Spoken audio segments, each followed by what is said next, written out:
Bonjour Rachida Dati. Bonjour. Bienvenue à la grande interview sur CNews et Europe 1. Vous êtes la ministre de la Culture, maire du 7e arrondissement de Paris. Il y a beaucoup de sujets à aborder avec vous ce matin. Et tout d'abord, bien sûr, l'actualité brûlante sur la scène internationale et ce qui se passe entre l'Iran et Israël. À l'instant, le président américain Donald Trump, Madame Dati, reproche à Emmanuel Macron de n'avoir rien compris sur ses intentions au sujet de ce qui se passe entre l'Iran et Israël et sur son départ prématuré au G7, plus largement d'ailleurs. C'est une diplomatie en zigzag qui est reprochée au président français. Que répondez-vous à cela ? Tout d'abord, je veux vous dire, Madame Mabrouk, que M. Trump donne des leçons sur la cohérence. Il pourrait se l'appliquer. On a vu sur les politiques tarifaires, sur les droits de douane, les revirements auxquels on a pu assister depuis qu'il a été élu. Simplement, vous êtes vous connaissez très bien la politique internationale et pour cause, parce que vous avez aussi une passion pour cette région qui est aujourd'hui quand même très enflammée et même plus que ça, très inflammable. Mais la diplomatie, ça n'a jamais été une ligne droite. Depuis toujours. Si la diplomatie était une ligne droite, Saddam Hussein serait encore au pouvoir. Nous serions encore les amis de Bachar el-Assad. Nous recevrions M. Poutine en grande pompe. Donc la diplomatie, elle s'adapte à la situation. La situation d'aujourd'hui, j'allais dire, n'est pas celle d'il y a 5 ans. Elle n'est pas celle d'il y a 6 mois. Elle n'est pas celle d'il y a 2 ans. Elle n'est pas celle d'il y a 5 ans. Donc nous sommes obligés de nous adapter à la situation internationale qui est quand même extrêmement fracturée. Donc aujourd'hui, la diplomatie, elle s'adapte à la situation. Mais nous ne sommes pas non plus des va-t-en-guerre. C'est pour ça, d'ailleurs, en responsabilité, le président de la République a appelé à une désescalade, a appelé à ce que, évidemment, tous les responsables de cette région se mettent autour de la table pour reprendre aussi des négociations, notamment s'agissant du fameux traité sur le nucléaire. Bien sûr, mais s'adapter ou se renier, Rachida Dati, non, parce que se renier sur quoi ? Par exemple, Benjamin Netanyahou n'exclut pas d'éliminer le guide Khamenei. Et Emmanuel Macron dit que faire tomber un régime a toujours eu des conséquences néfastes. Est-ce qu'il soutient ou pas Israël ? Est-ce que ça n'est pas une réalité ? Qu'est-il sorti de la guerre en Irak ? Daesh ? Un retrait. Voilà. Qu'est-il sorti de ce qui se passe en Syrie ? La même chose. Qu'est-il sorti, rappelez-vous, quand on a eu le GIA, le fils en Algérie ? Voilà, quand on a voulu évidemment intervenir. Donc moi, je veux vous dire, il faut être responsable, il faut garder son sang-froid. Et moi, je veux vous dire, pardon pour la comparaison qui est peut-être un peu légère compte tenu de la situation, mais c'est comme quand il y a un match de football, on dit il y a 65 millions de sélectionneurs. Et bien de la même manière, j'ai l'impression, alors que la situation est tragique, ce qui se passe dans cette région, et vous et moi, Madame Mabrouk, on se connaît depuis assez longtemps, pour savoir que ce qui se passe dans cette région, on s'y intéresse depuis toujours. Nous étions adolescentes et les conflits qui se passent dans cette région du monde, notamment au Moyen-Orient, ça a toujours percuté aussi nos vies, effectivement, aussi nos histoires. Mais... Oui, ça fait plus de 50 ans. Et donc, il faut garder son sang-froid. Alors, garder son sang-froid, est-ce que le gouvernement français le fait ? C'est comme pour les sélectionneurs du football, j'ai l'impression que tout le monde est ministre des Affaires étrangères. 66 millions d'experts géopolitiques. Exactement. Oui, on est passé... rappelez-vous, on avait des plateaux s'agissant du Covid. Ceux qui étaient experts du Covid étaient devenus des experts aussi en lutte contre le terrorisme, en lutte contre la délinquance. Non, c'est trop grave pour que chacun dise n'importe quoi. Par exemple, pour que chacun instrumentalise ce qui se passe dans cette région. Expliquez-moi ce qui s'est passé, par exemple, au Salon du Bourget. Le gouvernement français a décidé de fermer des stands d'exposants israéliens au Salon du Bourget, ou plus précisément de couvrir certains d'entre eux en raison, dit l'exécutif, de l'exposition d'armes offensives. Franchement, ça ne s'appelle pas un soutien ferme à un allié. Il y avait un accord entre Israël et la France pour que les exposants israéliens, dans le cadre de ce salon, n'exposent pas des armes offensives. Sur les 9 sociétés qui exposent, 5 n'ont pas respecté ce cadre. Mais je veux dire, je regardais hier soir si...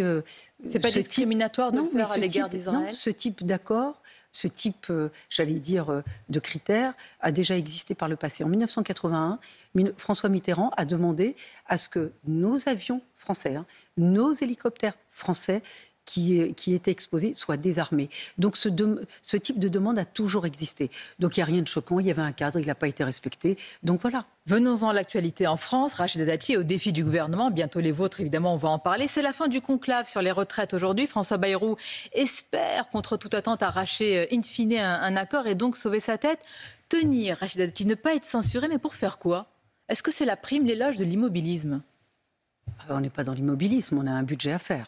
Ça, c'est le vrai Himalaya à venir. Non, mais François Bayrou est très, très, très actif et très engagé. Et c'est une demande du président de la République que la France ait un budget. Et effectivement, nous avons commencé d'ailleurs ces discussions budgétaires. Et donc, tout l'enjeu, c'est d'avoir un budget. Tout l'enjeu, c'est de lutter contre l'insécurité. On va en parler. Tout l'enjeu, c'est aussi de poursuivre la réindustrialisation de la France qui a commencé depuis 2017, comme vous le savez. Plus d'1 million d'emplois industriels. Les chiffres sont quand même contrastés. Non, les chiffres ne sont pas contrastés. Les faits sont têtus. Tout va bien, Madame la Marquise. Est-ce que j'ai dit ça ? Réindustrialisation de la France. Est-ce que j'ai dit ça ? Est-ce que j'ai dit ça ? Je dis simplement, il faut poursuivre la réindustrialisation de la France. C'est l'attractivité de la France qui est en jeu. Vous savez, depuis les sommets de Choose France, ce sont aussi les rapports qui l'indiquent. La France est devenue le pays européen le plus attractif pour les investissements étrangers, suite à Choose France. Également suite à Vivatech, qui est devenu l'épicentre, pour ne pas dire le centre, évidemment, de tout ce qui est la tech. Jamais atteint, des déficits abyssaux. Oui, mais attendez, un Premier ministre qui n'arrive pas à boucler un budget, des oppositions qui ont le doigt sur la censure. Est-ce que je nie cela ? Je dis, dans un pays fracturé, dans un pays en proie au doute. Et d'ailleurs, ce pays en proie au doute s'est traduit comment ?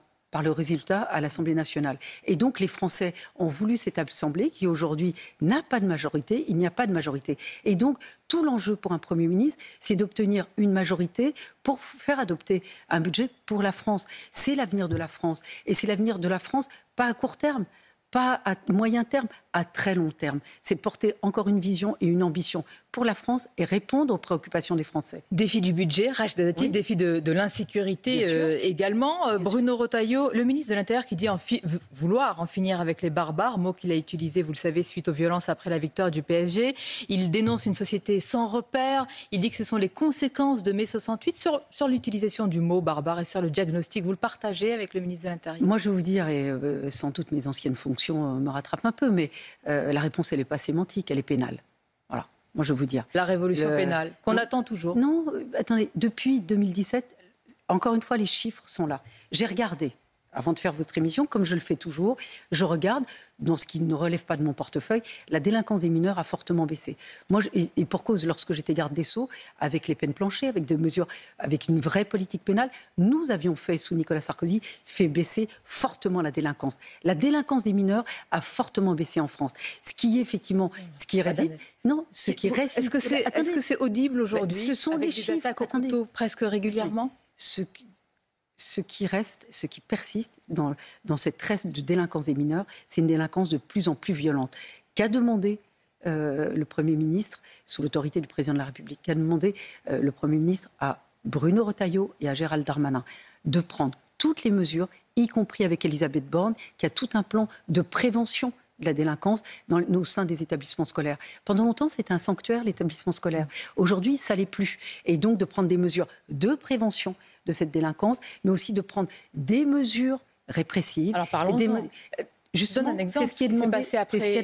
C'est ce qu'a demandé à Bruno Retailleau en termes de sécurité. Mais que font et c'est ce qu'a demandé à Gérald Darmanin. Bien sûr, c'est ce qui a été demandé aussi à Gérald Darmanin de porter une politique pénale forte et ferme. Et c'est ce qu'il fait. Vous avez vu ce qu'ont dit les premiers magistrats, ou le plus haut, en tout cas, magistrat. Il a dit mais non, vous faites du populisme antijudiciaire. C'est pas moi. Si c'est le terme qu'il a employé, c'est pas un terme que doit employer un haut magistrat. Voilà. Pourtant, il l'a fait. Donc les procureurs sont là pour appliquer la politique pénale que demande le gouvernement. Les procureurs ne sont pas indépendants. Et pour avoir une politique de sécurité, une politique de répression, une politique pénale, la même sur tout le territoire, les procureurs doivent évidemment mettre en œuvre la politique pénale souhaitée par le gouvernement. Soulard, voilà. Oui, mais c'est pas du populisme, c'est de mettre en œuvre la politique pénale demandée par le gouvernement. Un exemple, lorsque j'étais garde des Sceaux, je demandais, lorsqu'il y avait ce type de violence, comme je le faisais pour les violences faites aux femmes, de demander des interpellations, des déferments et qu'à l'audience soient requis des mandats de dépôt. Voilà, c'est d'avoir une politique claire, ferme et qui porte évidemment ses fruits. Alors au sujet, Rachida Dati, de l'un de vos dossiers brûlants, c'est la réforme de l'audiovisuel public. L'examen de la proposition de loi reprend là, c'est aujourd'hui, ce mardi, en commission des affaires culturelles et de l'éducation, avant les débats parlementaires à la fin du mois. Alors les oppositions syndicales et politiques sont fortes. Elles vous reprochent notamment un assèchement financier du groupe de l'audiovisuel public, un démantèlement. Et vous ne cessez de rappeler, Madame la Ministre, votre détermination. Qu'est-ce qui garantit que vous ne reculerez pas ?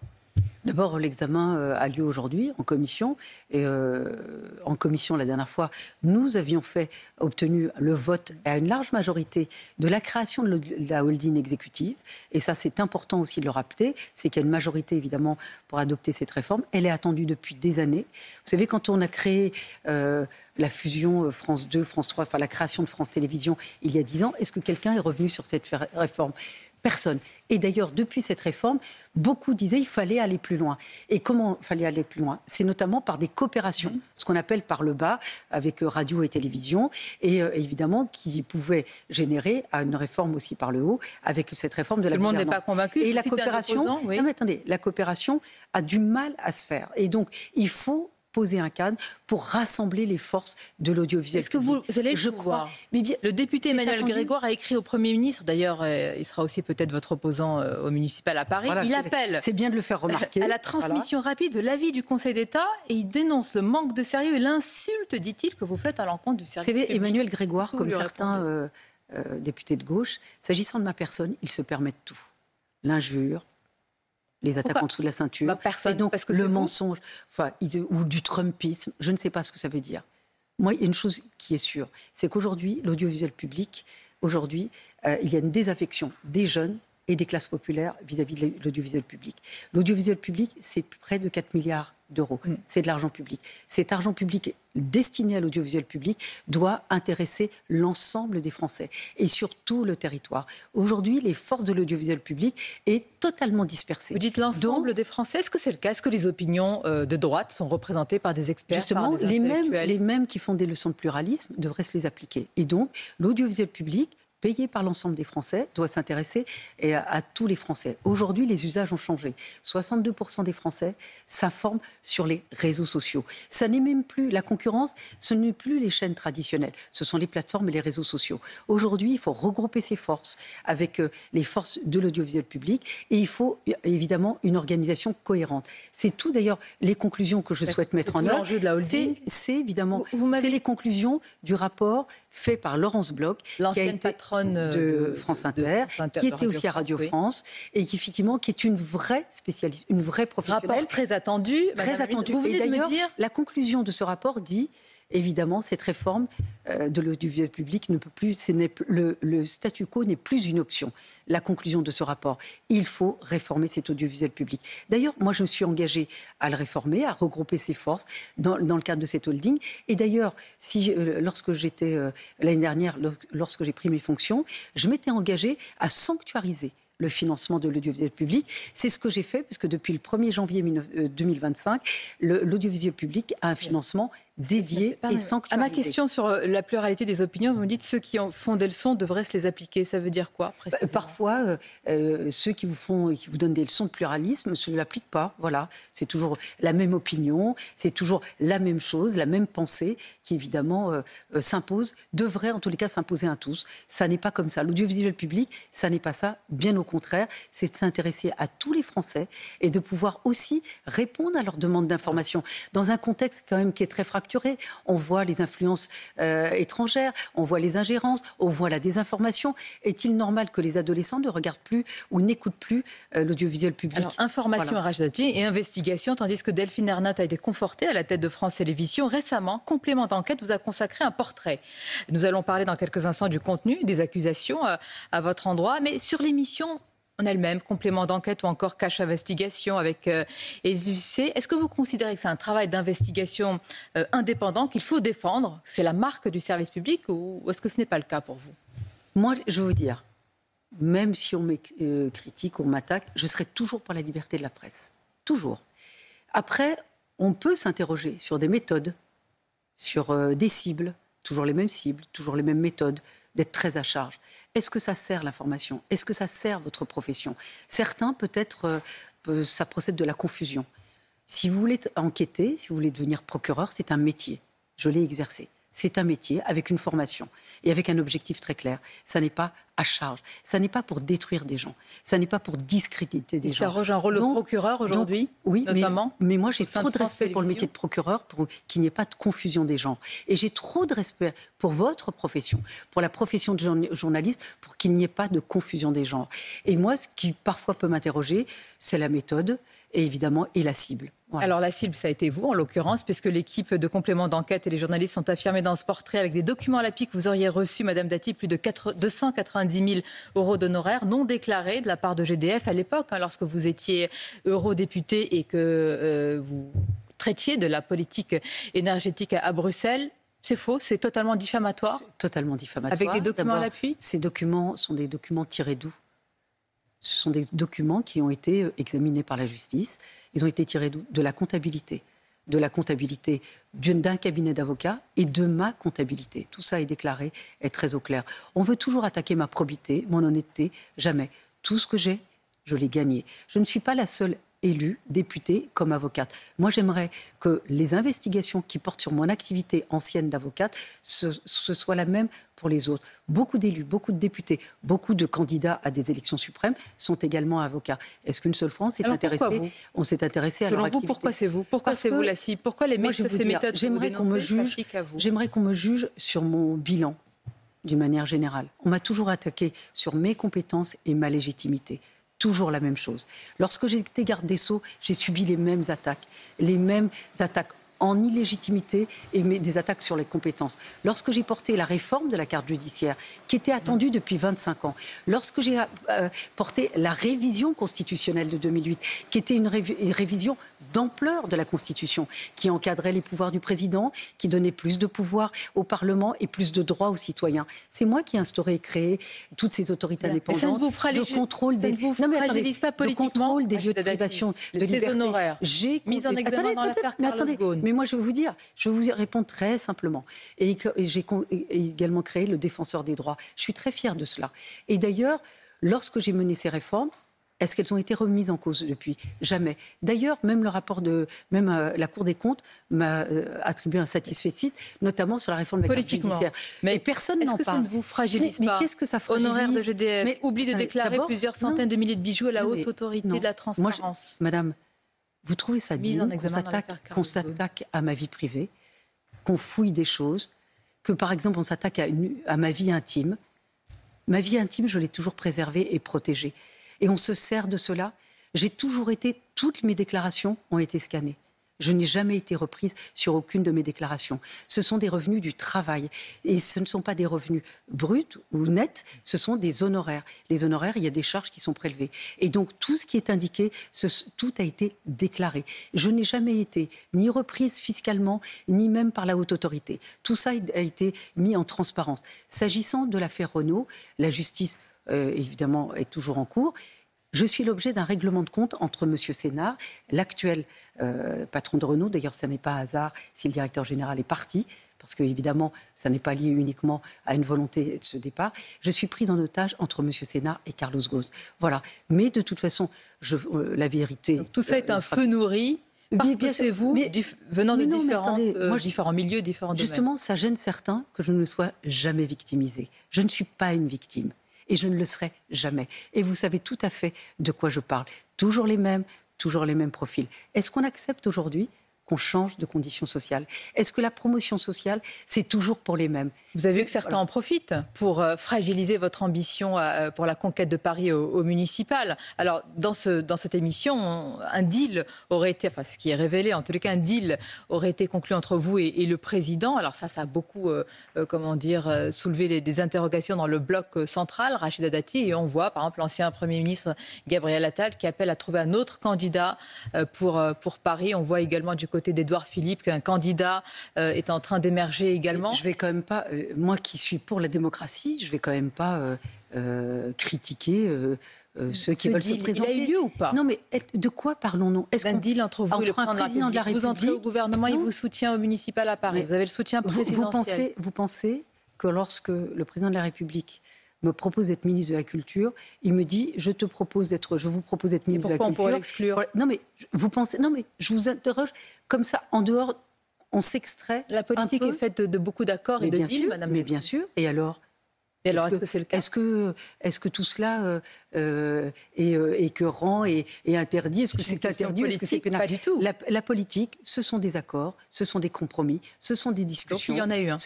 Non, c'est pas ce que je dis. Je dis simplement, lorsque le président de la République me propose d'être ministre de la Culture, vous savez pourquoi? C'est pour contribuer et favoriser la réduction des inégalités, notamment par la culture. Mais aussi, il m'a demandé à ce que la culture soit accessible pour le plus grand nombre sur tout le territoire.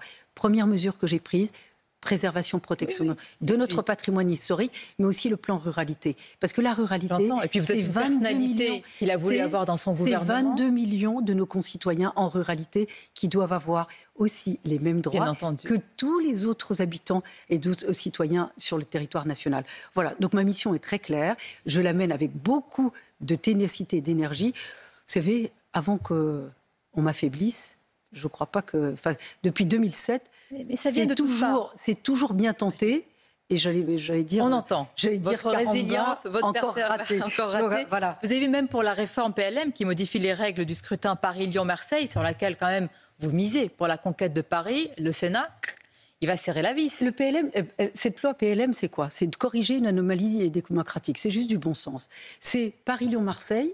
Ils n'ont pas les mêmes droits démocratiques que les autres citoyens français. C'est de dire, ils veulent, et toutes les études d'opinion le confirment, près de 90% des habitants de Lyon, Paris, Marseille veulent voter directement pour leur maire. Ils veulent avoir le choix éclairé de leur maire. Et donc 90% des études d'opinion le confirment. C'est une anomalie démocratique que nous devons évidemment corriger. Aujourd'hui, cette réforme a été amplement, très largement votée à l'Assemblée. Certains au Sénat... le premier d'entre eux, le président du Sénat. D'accord, j'ai eu un échange avec lui. Il n'a pas changé d'avis? Non, je lui ai dit, écoute Gérard, je vais te dire, soit vous voulez qu'on gagne Paris, et soit vous voulez corriger cette anomalie démocratique, soit vous voulez préserver les mandats de quelques-uns. De quelques élus. Voilà. Et donc, il en a convenu. Et donc, c'est pour ça que là, nous sommes très en attente et de manière assez optimiste pour justement le débat qui aura lieu, l'examen qui aura lieu le 24 juin prochain. J'ai deux questions importantes pour conclure, Rachida Dati. L'une, évidemment, qui concerne votre domaine, sur les vitraux de Notre-Dame. Je sais que ça intéresse beaucoup nos auditeurs et téléspectateurs. La Commission nationale du patrimoine a acté de la volonté de l'exécutif de remplacer les vitraux de ce geste contemporain.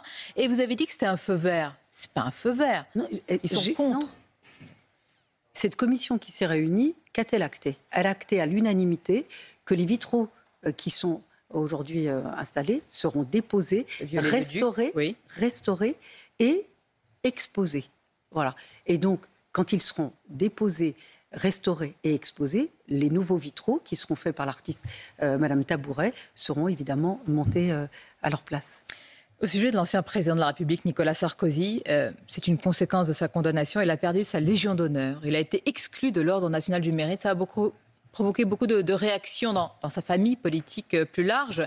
Vous êtes un soutien de toujours, je suis quelqu'un de proche. Je suis aussi loyal, comme je le suis avec Emmanuel Macron, le président de la République. Moi, j'ai beaucoup d'affection, c'est beaucoup plus que ça. Ça vous a choqué? On a un lien. Retire sa Légion d'honneur? Pourquoi ça m'a choqué? Parce que les gens font le parallèle avec le maréchal Pétain. Là, effectivement, je trouve qu'il y a de l'indignité. Moi, vous savez, c'est un homme qui s'est engagé pour la France. Moi, je disais toujours, c'est la France qui coule dans ses veines. Et donc, on oublie un épisode majeur. Vous et moi, nous avons des enfants, et des enfants en bas âge. Il a sauvé plus d'une vingtaine d'enfants lors de la prise d'otage des enfants à Neuilly. Pour cette raison, d'ailleurs, dans l'exposé, lorsque meilleure Légion d'honneur pour vous? Évidemment, il a sauvé ses enfants. Il a fait preuve d'un acte de courage, comme il a fait preuve d'acte de courage lorsqu'il a été élu président de la République de manière majoritaire. Moi, j'ai beaucoup de respect pour les institutions et les fonctions qu'occupent ces femmes et ces hommes. Vous savez, être président de la République, c'est pas n'importe quoi. Moi, je considère que les institutions sont de plus en plus désacralisées. Moi, j'ai beaucoup de respect pour ces institutions, et notamment cette fonction suprême que je considère encore un peu sacrée. On note qu'on peut être sarkozyste et macroniste. Ce serait presque un sujet du bac philo, hein. Non, mais vous savez... Si vous deviez non, plancher, vous mais avez non. 4 heures, Madame la Madame ministre. Mabrouk, c'est pas, encore une fois, on se connaît. Donc, c'est pas à vous que je vais dire ça. Je vous ai entendu aussi dans des interviews très personnelles. Il y a quelque chose qui me frappe chez vous, c'est la reconnaissance et la loyauté. Ça fait partie de ma vie. Vous savez, je ne serais pas en face de vous aujourd'hui si je n'avais pas eu de la reconnaissance et de la loyauté pour ceux qui m'ont tendu la main. Alba Chalandon, Jean-Luc Lagardère, Simone Veil, Claude Bébéar, Marceau-Long, Nicolas Sarkozy et aujourd'hui Emmanuel Macron. J'ai de la reconnaissance et de la loyauté. Voilà, ça fait partie de mon éducation, ça fait partie de ma vie. Et donc, moi j'ai beaucoup plus que de la loyauté et de la reconnaissance pour Nicolas Sarkozy, j'ai de la même chose pour Emmanuel Macron. C'est ce qui fait aussi et mon éducation et mes principes de vie. Sur ce point, vous aurez eu sûrement une très bonne note au bac philo en répondant ainsi. Merci Rachida Merci à Dati, vous. c'était votre grande interview. Je vous dis à bientôt.